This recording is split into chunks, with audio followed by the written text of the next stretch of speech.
We have about 10 minutes. Yeah. And then we're going to do the auction in about 5. So I see a question up there. Yep. Can you discuss your work on Face Off? And how much the show Face Off? Yeah. And then how much coordination do you do with like a creator on say a new character that's kind of similar to what we saw on the show? You mean for comics? Sure. Yeah. As far as putting out ideas.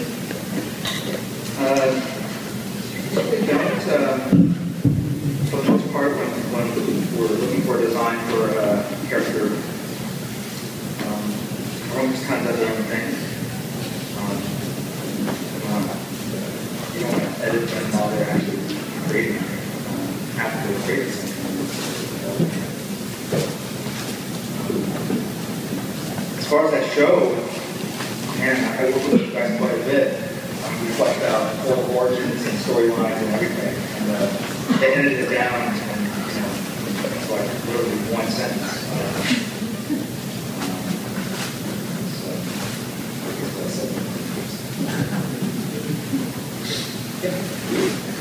You use different materials, tools, and doing convention programs, and you're doing Excuse me? you different tools and pen and markers, and you're doing this, and you're doing your artwork for comics. Do I use different pens when I'm doing the artwork for comics? I suppose with the sketches that you mentioned. I use the same tools.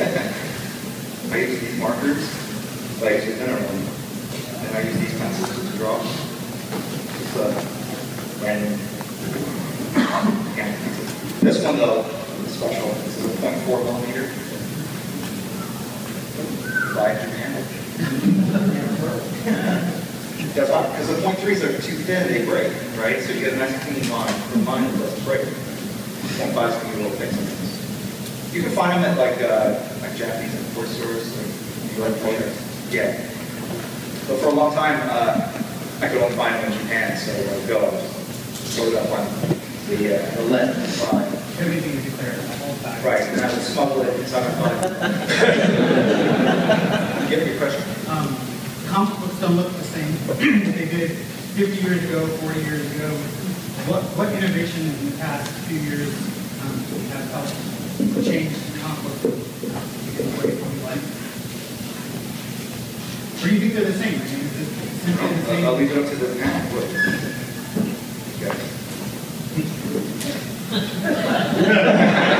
Well, Wildstorm was super instrumental, man. Like your coloring facility, back in the 90s was a real game changer. Yeah, that was something recent. It's really digital, I think, that's kind of changing the piece to that product. Well, it used to be all dots and everything, and now everything's smooth colors. Right.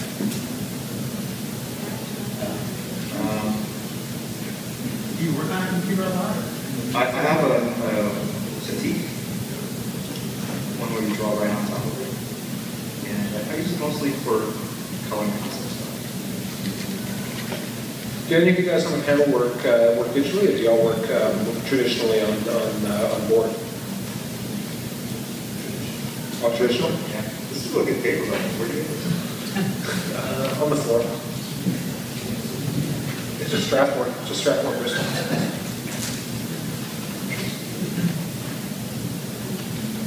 Okay, we have time for 1 or 2 questions on for Jim. Yeah, gentleman down there. What cartoons or comics kind of inspired you to begin drawing and make you get serious about it? When I was a little kid, I watched the Max Fleischer, Superman, the black and white cartoons.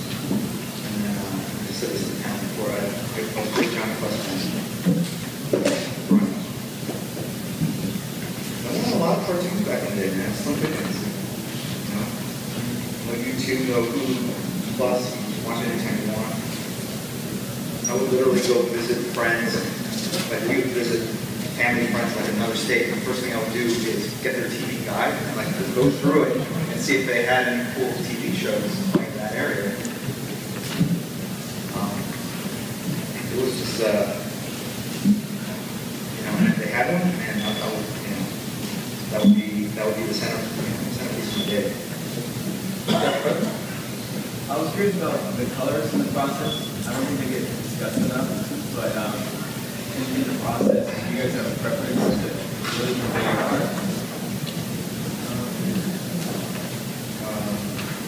They're super critical, right? Yes. But you guys work with them too. Yeah, I've worked with Alex Sinclair for a long time, and so I don't really. And when we start a project, I'll give him a lot of notes when we first start, and then he kind of internalize them, I guess, and then it gets fewer. But I was telling him the first issue is just going to be murdered. So I'll have comments about it. So, which I'm sure he loves, and, to me, it's just about establishing an art style, the Bible art style. I have time for one more question before we get into the auction process.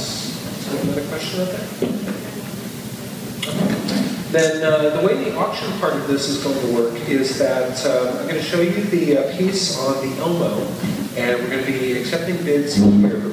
At the end of the auction period, the winner, I'm going to take your name down, and we're going to go down to the Comic Book Legal Defense Fund booth, which is 909, and I'm going to bring you out there. And so I'll take the pieces with me, and you come down, and we do take credit cards, we do take cash, we do take checks, anything to help us pay our lawyers to protect your freedom to read. So we will be starting that in just a moment here. Is that a question? Yeah. No, you have to be a bidding member. So I'll just be taking your name down, and we'll be starting thereafter. So we'll get that started in a moment, and we have about another 7 minutes in this room. So first of all, I'd like to really give a sincere round of applause to Jim for taking time.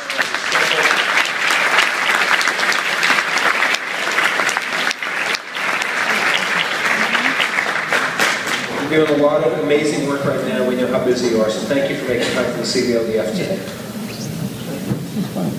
Okay, so I want to thank Philip and Frank for they were last minute signups,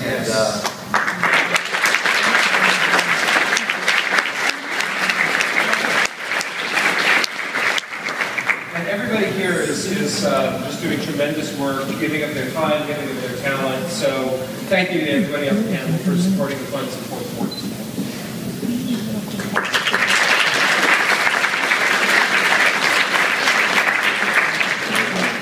So we're going to get started with the Wonder Woman on her day off.